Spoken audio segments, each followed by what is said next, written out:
السلام علیکم ورحمۃ اللہ وبرکاتہ۔ حج کی فضیلت۔ حج سابقہ گناہوں کو مٹا دیتا ہے۔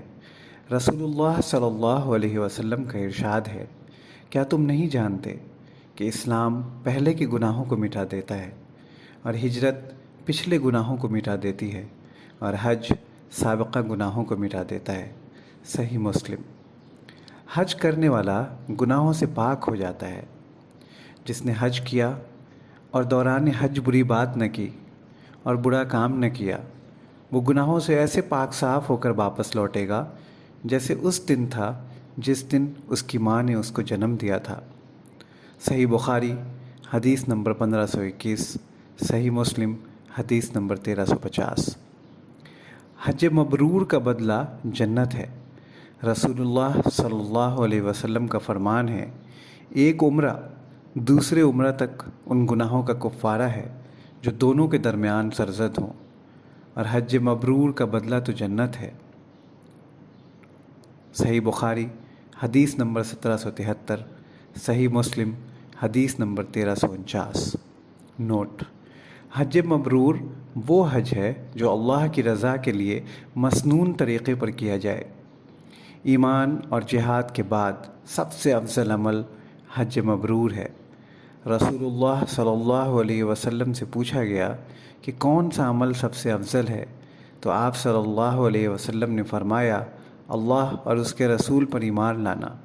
پھر عرض کیا گیا کہ اس کے بعد کون سا، تو آپ صلی اللہ علیہ وسلم نے فرمایا، اللہ کی راہ میں جہاد کرنا۔ پھر عرض کیا گیا کہ اس کے بعد کون سا، تو آپ نے فرمایا، حج مبرور۔ صحیح بخاری صحیح مسلم۔ حج گناہوں کے ساتھ غربت و افلاس کو بھی دور کرتا ہے۔ رسول اللہ صلی اللہ علیہ وسلم کا ارشاد ہے، حج اور عمرہ کرتے رہا کرو، کیونکہ یہ دونوں فقیری اور گناہوں کو ویسے ہی دور کر دیتے ہیں جیسے بھٹی لوہے کے زنگ اور سونے چاندی کے میل کچیل کو دور کر دیتی ہے۔ سنن ترمذی حدیث نمبر 810۔